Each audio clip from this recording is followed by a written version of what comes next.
22 ঘন্টা অবস্থানের পর সরল ব্যারিকেড, আর সেই পথেই লালবাজারের দিকে এগিয়ে গেলেন জুনিয়র চিকিৎসকেরা।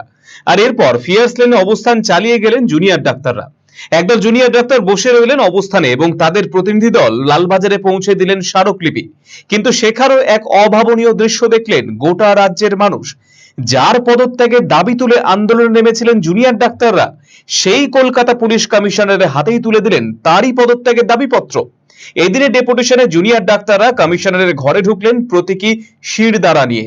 সোমবার লালবাজার অভিযানে গিয়েছিলেন জুনিয়র ডাক্তাররা, কিন্তু পুলিশ তাদের রাস্তায় আটকে দিলে সেখানেই অবস্থানে বসে পড়েন জুনিয়র ডাক্তাররা।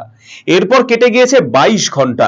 দীর্ঘ সময় পর যখন নিজেদের দাবিপত্র পেশ করে লালবাজারের বাইরে এলেন জুনিয়র ডাক্তাররা, তখন কিছুটা হলেও যুদ্ধ জয়ের ঝলকানি ছিল তাদের চোখে মুখে।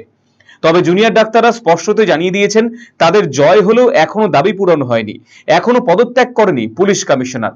ফলে প্রতিটি মেডিকেল কলেজে তাদের আন্দোলন জারি থাকবে।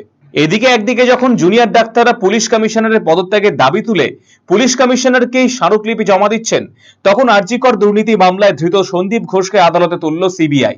সন্দীপ ঘোষকে নিজাম প্যালেস থেকে কড়া নিরাপত্তায় নিয়ে যাওয়া হয় আদালতে। আর এই পথে বিক্ষোভকারীরা সন্দীপ ঘোষকে দেখেই চোর স্লোগান তোলে। এদিন আদালতে দীর্ঘ শুনানির পর বিচারক সন্দীপ ঘোষের 8 দিনের সিবিআই হেফাজতের নির্দেশ দিয়েছেন। 5ই সেপ্টেম্বর সুপ্রিম কোর্টে আরজিকর মেডিকেল কলেজের তরুণী চিকিৎসক হত্যা মামলার শুনানি রয়েছে।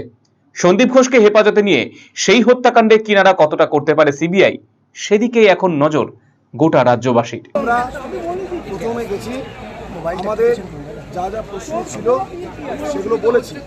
সবার প্রথমে আমরা যে ডেপুটেশন, যেটার জন্য আমরা মিছিলে ডাক দিয়েছিলাম, সেই ডেপুটেশনটা আমরা ওনাকে দিই শুধু নয়, আমরা পাঠ করি এবং সেখানে ওনার ব্যর্থতাকে উল্লেখ করে ওনার রেজিগনেশনের দাবি করেছি।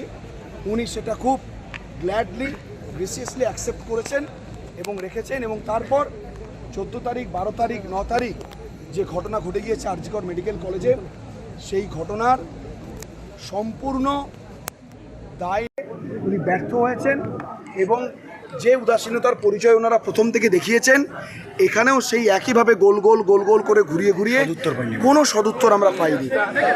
সেই জন্য আমরা ওনাকে স্পাইনটা দিয়ে বেরিয়ে এসেছি। আমাদের আন্দোলন যেরকম চলছিল আমাদের বিভিন্ন মেডিকেল কলেজে, সেরকম চলবে। এই মুহূর্তে ধর্ণা মঞ্চ, অবস্থান বিক্ষোভ আমরা তুলে নেব। আরসিটিভি সংবাদ, কলকাতা।